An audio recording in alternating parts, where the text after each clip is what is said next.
In this lesson of Module 3, we will cover how having a consistent sleep routine is the only way to get sleep rich. Once we understand our circadian rhythm, we will know the importance of having a bedtime. Let's do it.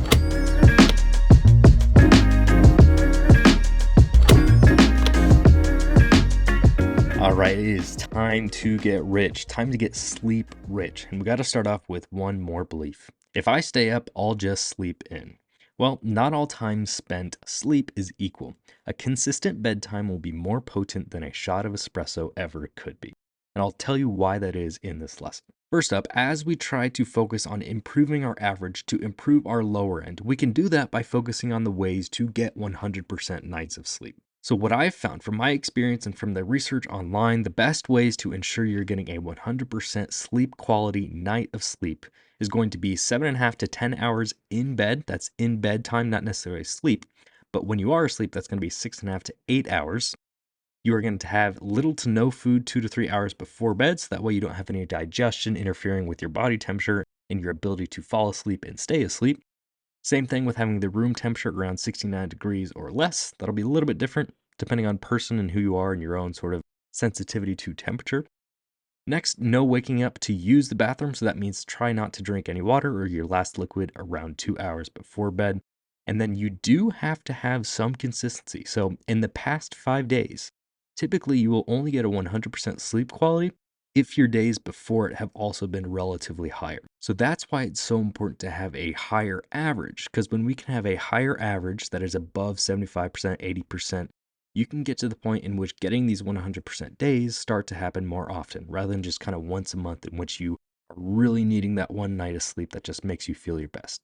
When you can start to have these 100% nights of sleep, you're going to feel like you're just night and day difference. So this is why being consistent and trying to raise our average is so important, because that is what helps us have a foundation to eventually be able to have these more consistent 100% nights of sleep.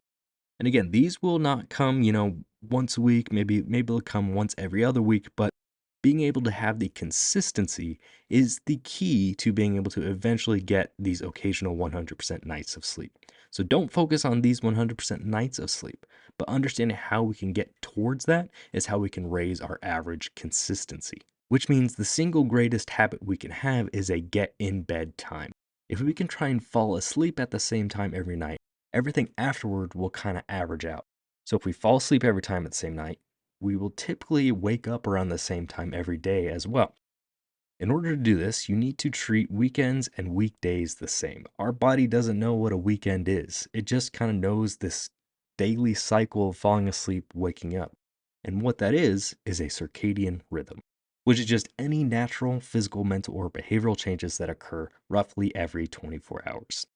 With our sleep circadian rhythm, it's really interesting because it is not exactly 24 hours. However, we can kind of reset our clock every day by having habits and routines in place in order to start winding down to fall asleep at the same time. One of those could be using, sleep aid supplements. It could just be simply drinking a cup of tea. It could be stretching before you go to bed. These sort of consistent habits actually tell our bodies to start to fall asleep at the specific time when we do these habits. So that way we can't just rely on when we feel like falling asleep. We can start to create these habits to help ourselves fall asleep every day consistently. So our circadian rhythm for sleep. Each person will be different, but there are fundamentals to follow. Number one, I want to remind you that morning versus a night person, those are real things. For morning and night people, some may naturally wake up earlier, some may naturally wake up later, but I don't want you to correlate staying up late, watching Netflix, playing video games, staring at a screen with being a night person. When are you most alert? Are you most alert early in the morning, or are you most alert and you have your most creative thoughts later at night? That's how you can start to determine if you're more of a morning or a night person. And so once you know that, my morning people, 10 p.m. to 8 a.m. are going to be your prime sleeping hours. And for my night people, 1 a.m. to 11 a.m. are going to be your prime sleeping hours. Now, second fundamental to our circadian rhythm is understanding adenosine. This is a compound that essentially is our sleep debt. Every hour we are awake, this adenosine builds up and it tells ourselves to kind of start to fall asleep, start to feel a little bit tired. And so try to think of adenosine like the opposite of caffeine. And lastly, the reality of becoming sleep deprived is a lot more impactful than I think many people believe it to be. When we are not able to get into a good rhythm and have some good habits for our sleep, we experience many negative impacts that we aren't fully aware of often. And these negative impacts of sleep deprivation happen when we get just 2 hours less of sleep than normal. If that happens once a week, that's completely manageable. But if we make it a habit of staying up late during the week and then catching up on sleep during the weekends, we will set ourselves up to feel the effects of sleep deprivation day in and day out, which is not a good thing. Now, I know what you're thinking. Feeling tired and actually falling asleep can be two different things, and that's because of the buildup of adenosine and how it matches up to our circadian rhythm. So, this squiggly line right here is our circadian rhythm. Naturally, we will feel most alert when our circadian rhythm is up here, and then the least alert we want to fall asleep when our circadian rhythm kind of falls down.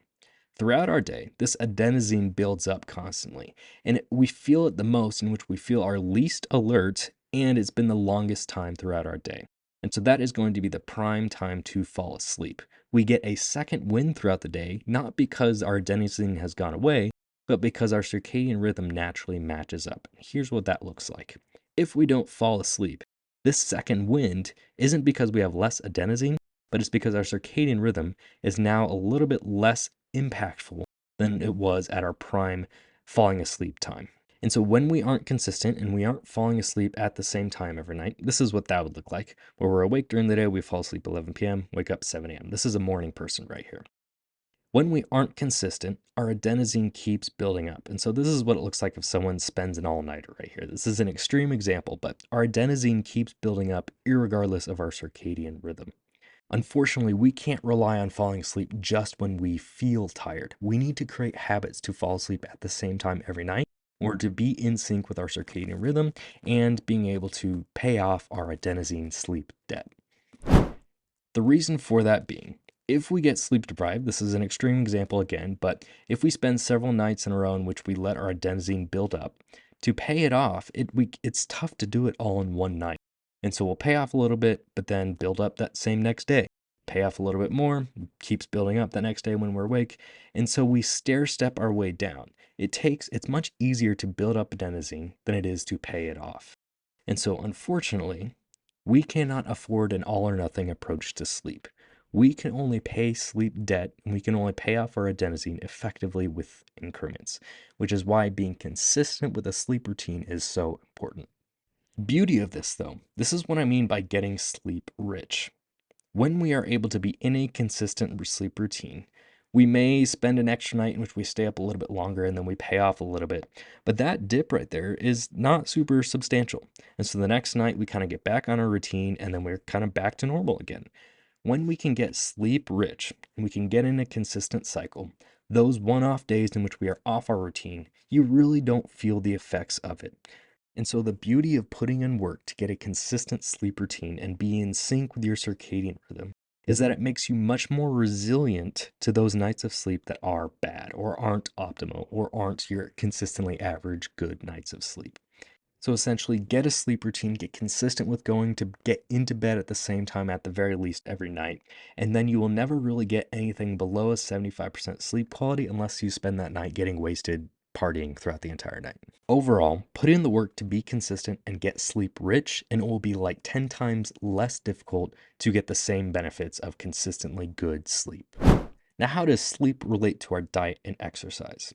The cost of being sleep deprived and consistently having less sleep or poor quality of sleep is that you have a greater cost of this ghrelin hormone, which tells your body to eat more. You have a decrease in how much you feel this leptin hormone, which tells your body, I'm full. And you also have a decrease in the amount of growth hormone in your body, which tells your body to grow. What this means with an increase in ghrelin and a decrease in leptin and growth hormone is that sleep deprivation causes us to be unable to manage calories effectively. And actually, that means there is nothing wrong with you. When you are sleep deprived, it's kind of like telling your body like, "Hey, we are not necessarily safe for whatever reason this is. We aren't able to get good sleep. We aren't in prime conditions to feel completely at ease and get good quality sleep." And so once our body is like, oh, we need to prepare for the worst, it naturally wants us to eat more calorie dense options. And in today's society, that also means very unhealthy food, highly processed food options as well. So it's not like having a lack of sleep makes you suddenly increase body fat levels, but it increases your behavior around how we eat. And if you start eating more calories, then that's when you know you're going to change your body composition. A calorie deficit in a workout program will still work with poor sleep. However, it will feel like it takes 10 times more effort than if you had a consistent sleep routine along the entire time. And as I finish this lesson, I cannot stress the importance of getting consistently good sleep. Because when we can do that, that's when we can allow our body to be in a growth and safety mentality. When we do this, it allows us to be in an abundance mindset. We can willingly choose challenge more easily, and we can truly beat the odds of health in today's society. When you signed up for this course, I am not expecting you to be this star athlete. We are underdogs at the end of the day. Underdogs win with sustained effort and being consistently good rather than worrying about the occasional one day in which we are fantastic. When you can find consistency with your health routine, you will have transformation. That is the end of this lesson on sleep. Getting a good sleep routine takes a lot of effort and it takes time, but once you are able to find out a routine that works for you and you are locked in, you are in sync with your circadian rhythm, it takes an incredibly less amount of effort to still maintain that. So figure out a way to be consistently good with your sleep and you will create the success that you want to see.